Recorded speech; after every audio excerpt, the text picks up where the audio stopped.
गलती क्या कर दी? किसानों की तरफ ध्यान नहीं दिया, खेतों की तरफ ध्यान नहीं दिया, पूंजी के लिए विदेशों से कर्ज मांगना शुरू कर दिया। जिस हिंदुस्तान ने अपने इतिहास में कभी किसी देश से कर्ज नहीं लिया था, उस हिंदुस्तान ने आजादी के बाद 1952 में पहली बार दुनिया से कर्ज मांगा। आपको यह सुनकर बहुत दुख होगा कि 1947 तक हम दुनिया में ऐसे देश थे जिसके ऊपर कर्जे का 1 रुपया नहीं था। फिर 1952 में हमारी सरकार ने विदेशी कर्ज लेना शुरू कर दिया। कर्ज लेना शुरू कर दिया तो कर्ज देने वालों ने अपनी शर्तें हमारे ऊपर लगाना शुरू कर दिया। आप किसी से भी कर्ज लेंगे तो फोकट में तो नहीं देगा वो। आप बैंक से कर्ज मांगने जाते हैं ना, तो बैंक अपनी शर्त बताता है कि नहीं? ऐसे ही हमने विश्व बैंक से कर्ज मांगा, विश्व बैंक ने अपनी शर्त बताना शुरू किया। और उनकी शर्तें क्या थी? उनकी शर्तें ये थी कि जिस मुद्रा में भारत हमसे कर्ज लेगा उसकी कीमत बढ़नी चाहिए। मतलब भारत कर्ज लेगा अगर डॉलर में, तो डॉलर की कीमत बढ़नी चाहिए। भारत कर्ज लेगा अगर स्टर्लिंग पाउंड में, तो स्टर्लिंग पाउंड की कीमत बढ़नी चाहिए। भारत अगर कर्ज लेगा फ्रेंच में, फ्रैंक में, फ्रांस की करेंसी फ्रैंक, तो उसकी कीमत। तो जो भी विदेशी मुद्राओं में हमने कर्ज लेना शुरू किया, उन मुद्राओं की कीमत बढ़ती गई। और उस कीमत को बढ़ाने के लिए भारत की सरकार ने अपने रुपए की कीमत को गिराना शुरू कर दिया। 1952 में रुपए की कीमत गिरी। 1947 15 अगस्त को 1 रुपया 1 डॉलर के बराबर था। 1 रुपया 1 स्टर्लिंग पाउंड के बराबर था। 1 रुपया 1 फ्रेंच फ्रैंक के बराबर था। लेकिन 1952 आते आते 7 रुपया डॉलर हो गया। फिर हमने दोबारा 1957 में कर्ज लिया, फिर 1962 में लिया, फिर 1967 में लिया, फिर 1972 में लिया, फिर 1977 में लिया, फिर 1982 में लिया। और 1982 के बाद हर साल कर्ज लेना शुरू कर दिया। पहले 5-5 साल में एक बार कर्ज लेते थे। फिर 1982 के बाद हर साल 1983, 1984, 1985 हर साल कर्ज लेना शुरू किया। और कई कई प्रधानमंत्री तो ऐसे आए महानुभाव इस देश में, जिन्होंने पुराने कर्जे का ब्याज देने के लिए नया कर्ज ले लिया। ऐसे भी प्रधानमंत्री आए इस देश। उन्होंने कर्जों के सारे रिकॉर्ड तोड़ दिए। परिणाम क्या हुआ? कर्ज बढ़ता गया। और 1991 से इस देश में एक नीति चल पड़ी जिसका नाम आप जानते हैं, उदारीकरण। अंग्रेजी में कहते हैं उसको लिबरलाइजेशन, हिंदी में उदारीकरण। फिर एक नीति है वैश्वीकरण, ग्लोबलाइजेशन। मैंने इस नीति का नाम बदल के रखा है उदारीकरण। कर्ज लेना, उधार लेना, कर्ज लेना, उधार लेना, कर्ज लेना, उधार लेना। जितने प्रधानमंत्री आए सबने अंधाधुंध कर्ज लिया। तो बढ़ते बढ़ते बढ़ते बढ़ते अब कर्ज बहुत अधिक हो गया। और इन सरकारों ने क्या किया? विदेशी कर्ज लिया, देश के अंदर से भी कर्ज लिया। दोनों तरफ से कर्ज ले लेके विकास करने की नींव डाल दी। सबसे खराब काम हुआ कर्ज लेकर विकास करना। हमारे भारत की परंपरा क्या है? जितनी लंबी चादर उतने लंबे पांव।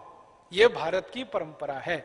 अगर हमारे पास कम पैसे हैं तो कम पैसे में ही काम चलाओ, कर्जा लेके मत आओ। ये भारत की परंपरा। लेकिन सरकारों ने इसका उल्टा कर दिया। उन्होंने कहा कि चादर अगर बड़ी नहीं है तो उधार की चादर ले आओ।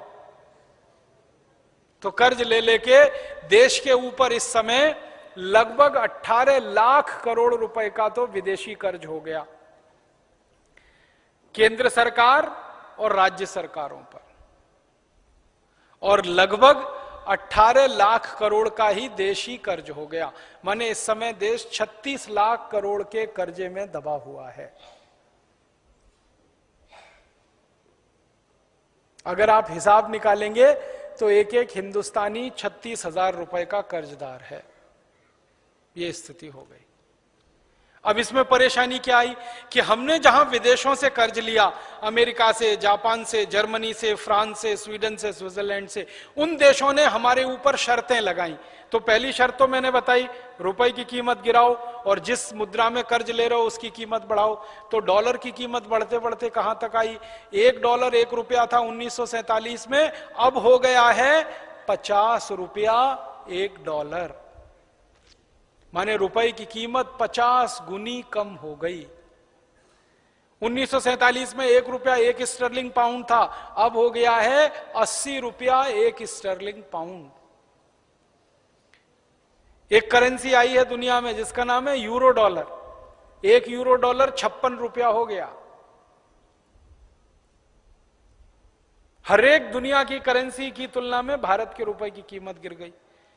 हमारे ऊपर शर्त लगी तो हमने वो शर्त मानी। दूसरी शर्त हमारे ऊपर क्या आ गई कि जो जो देश से हम कर्ज लेंगे उन्हीं देशों की कंपनियों को भारत में व्यापार करने के लिए बुलाना पड़ेगा। अगर हम अमेरिका से कर्ज लेंगे तो अमेरिका की कंपनियां भारत में आएंगी, व्यापार करेंगी, उनको लाइसेंस देना ही पड़ेगा। अगर जापान से कर्ज लेंगे तो जापान की कंपनियां आएंगी, उनको लाइसेंस देना पड़ेगा। जर्मनी से कर्ज लेंगे तो वहां की कंपनियां आएंगी, उनको लाइसेंस देना पड़ेगा। तो भारत की सरकार ने 24 देशों से कर्ज ले रखा है, तो 24 देशों की 5000 कंपनियां घुस गई हमारे देश में धंधा करने के लिए। अब दुख और तकलीफ की बात क्या है कि हमने एक ईस्ट इंडिया कंपनी को 100 साल की मेहनत करके मार के भगाया था, और उसको भगाने में लाखों शहीदों की कुर्बानी देनी पड़ी थी। करोड़ों हिंदुस्तानियों को अपनी मां बहन बेटियों का बेइज्जती सहन करना पड़ा था एक कंपनी को भगाने में। लेकिन अब आजादी के बाद ऐसे चक्कर में देश फंस गया कि 5000 से ज्यादा विदेशी कंपनियां फिर आ गई।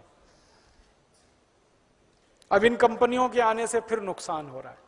पहले ईस्ट इंडिया कंपनी आई, वो माल बेच के मुनाफा कमाती थी, ऐसे ये 5000 कंपनियां माल बेच के मुनाफा कमाती, और नुकसान दोहरा हो रहा है। हमारा एक नुकसान तो ये हो रहा, रुपए की कीमत जैसे जैसे गिर रही है ना, बहुत नुकसान होता है इससे देश को। आप समझते हैं कैसे नुकसान होता है? 1947 में अगर हम ₹1 का माल अमेरिका को बेचते थे तो हमको $1 मिलता था। अब 2009 में हमको ₹50 का माल बेचना पड़ता है, तब $1 मिलता है। माने माल हमारा 50 गुना ज्यादा जाता है, डॉलर हमारे पास एक ही आता है। सोचो कितना बड़ा नुकसान है देश का। दोस्तों, सबसे पहले तो चैनल सब्सक्राइब करें, फिर लाइक, कमेंट और शेयर करें, और हाँ, हमारा एंड्रॉयड ऐप डाउनलोड करना ना भूलें।